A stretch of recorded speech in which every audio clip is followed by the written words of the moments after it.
বর্তমান দেখেছেন আপনারা, এই যে একজন নতুন একটা বাইরে হয়েছে, কি যেন নাম, ওসামা, কি নাম জোরে বলেন, ওসামার জালায়, ওসামার নির্যাতনে ওর গ্রুপের আলেম নাই, শান্তিতে নাই, ঠিক কিনা জোরে কোন?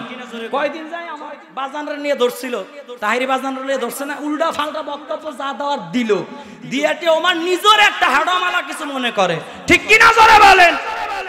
এত বারা বাইরো না, তাহিরি হুজুরের সঙ্গে লড়তে যায়, শেষ পর্যন্ত আবার ডানা ভাঙ্গা জেলখানার মধ্যে ঢুকে যায় না, ঠিক কিনা জোরে বলেন? কারণ অতীতে যারাই তাহিরি হুজুরের বিরোধিতা করেছে, যারাই ষড়যন্ত্র করেছে, সবাই উপযুক্ত শাস্তি পেয়েছে।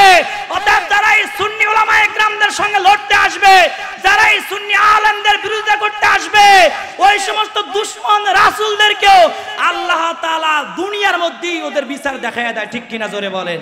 আরো জোরে কোন ঠিক কিনা বে ঠিক? সমস্ত বাতিলদের বিরুদ্ধে আমাদের তাহিরি হুজুর দাওয়াত ইমানি বাংলাদেশ সংগঠনের চেয়ারম্যান, ডিআইবি সংগঠনের চেয়ারম্যানের সঙ্গে কে কে বেঈমানদের বিরুদ্ধে, শিয়াদের বিরুদ্ধে, বাতিলদের বিরুদ্ধে জিহাদ করতে রাজি আছো, তো হাত তুলে লাগা দেখায় দাও। তাকবীর দেন, তাকবীর দেন, ডিসিপ্লিন হবে। তাহিরি বাজান তো আয়া পড়ছে, এত টেনশনে কিছু নাই, ঠিক কিনা জোরে বলেন? নবীর আশিকের দল, এবার আমার নবী সাল্লাল্লাহু আলাইহি ওয়াসাল্লাম বলে, আর আমি কেন মুস্কি মুস্কি হাসলাম জানো? আমার সালামি আমাকে ভালোবেসে জিহাদের ময়দানে সে যে জীবন দিয়ে দিয়েছে, শহীদ হয়ে গিয়েছে, আল্লাহ এত বেশি খুশি হয়ে গেছি, এত বেশি খুশি হয়ে গেছি, আল্লাহ খুশি হইয়া জান্নাতের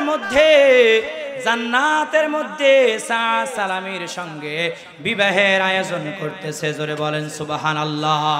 আর আমি কেন চেহারা মুবারক ঘুরায় নিলাম জানো? কারণ হলো আমি তাকায়া দেখলাম জান্নাতে হুর গিলমানরা এত বেশি দ্রুত গতিতে সালামিকে কোলে নেওয়ার জন্য আসতেছিল, তাদের রেশমি কাপড়গুলো সরে যাচ্ছিল, বাতাসে সরে যাচ্ছিল, আমি শরমে আমার চেহারা মুবারক ঘুরায় নিয়েছি, জোরে বলেন সুবহানাল্লাহ। আর একটু জোরে বলেন সুবহানাল্লাহ। আমার নবীজি বলে, লা ইউমিনু আহাদুকুম হাত্তা আকুনা হাব্বা ইলাইহি মিন ওয়ালিদিহি ওয়া ওয়ালাদিহি ওয়ান নাসি আজমাইন। আমার নবীজি বলে, ততক্ষণ পর্যন্ত তোমরা পূর্ণাঙ্গ ঈমানদার হতে পারবা না যতক্ষণ পর্যন্ত তোমার পরিবার পরিজন জীবনের চাইতে আমি নবীজিকে বেশি ভালো না বাসবা। সাহাবায়ে কেরামরা বলে, ইয়া রাসূলুল্লাহ, আল্লাহর কসম করে বলি আমাদের জীবনের চাইতে আপনি নবীজিকে বেশি ভালোবাসি, জোরে বলেন সুবহানাল্লাহ। নবী না চিনিলাম কি যে ভুল করিলাম, নবী না চিনিলাম কি যে ভুল করিলাম, বসমে ঢালিলা ঘি, মানুষ হইয়া ভবেতে আসিয়া মানুষের করিলা কি, ঠিক কিনা বেঠে? আর কিছু পারুক আর না পারুক, কিছু বাতিলরা দুশমনের রাসূলরা ঈমান চুরি করতে পারছে, ঠিক কিনা বেঠি? কারণ বর্তমান দেখবেন অনেকে বলে নবীজি আমাদের মতন সাধারণ মানুষ, বলে কি বলে না? বলে কি বলে না?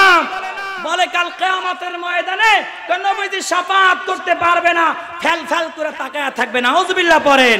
অথচ আমার নবীজি যতক্ষণ পর্যন্ত শাফাআত না করবে অতক্ষণ পর্যন্ত একজন উম্মত জান্নাতে যেতে পারবে না, জোরে বলেন সুবহানাল্লাহ। আর একটু জোরে বলেন না সুবহানাল্লাহ। তাহলে